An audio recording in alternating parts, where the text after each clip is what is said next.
బంగారం తెచ్చి వెండి వెన్నెల్లో ముంచి అందాల బొమ్మ గీయమ్మా. ఇన్నాళ్ళ నుంచి కన్న కలలు తెచ్చి అరుదైన రూపం ఇయ్యమ్మా.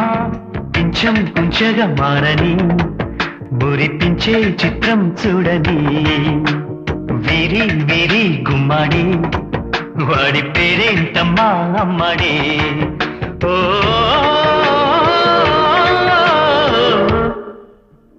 బంగారం తెచ్చి వెండి వెన్నెల్లో ముంచి అందాల బొమ్మ గీయమ్మా.